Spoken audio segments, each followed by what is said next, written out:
At the end of 20 years, in which Solomon had built Yahweh's house and his own house, Solomon built the cities which Huram had given to Solomon, and caused the children of Israel to dwell there. Solomon went to Hamath-zobah, and prevailed against it. He built Tadmor in the wilderness, and all the storage cities, which he built in Hamath.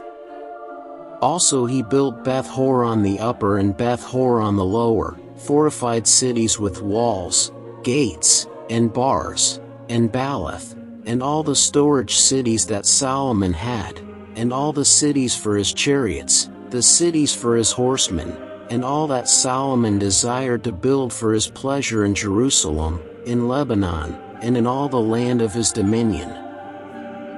As for all the people who were left of the Hittites, the Amorites, the Perizzites, the Hivites, and the Jebusites, who were not of Israel, of their children who were left after them in the land, whom the children of Israel didn't consume, of them Solomon conscripted forced labor to this day.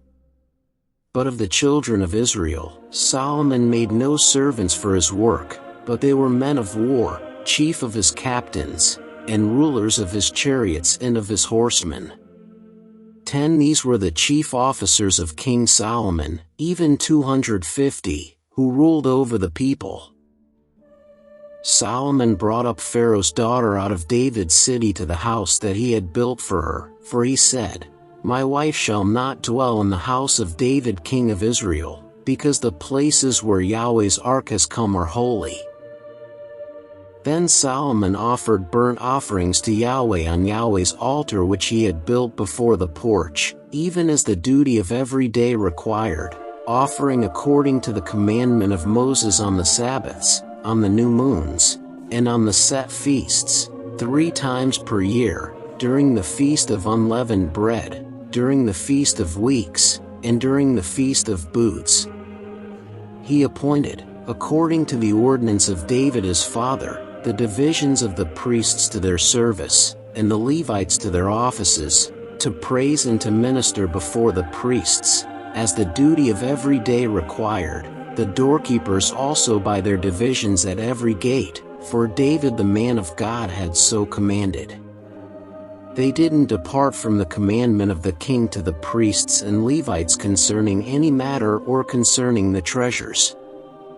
Now all the work of Solomon was accomplished from the day of the foundation of Yahweh's house until it was finished. So Yahweh's house was completed. Then Solomon went to Ezion-Geber and to Elath, on the seashore in the land of Edom.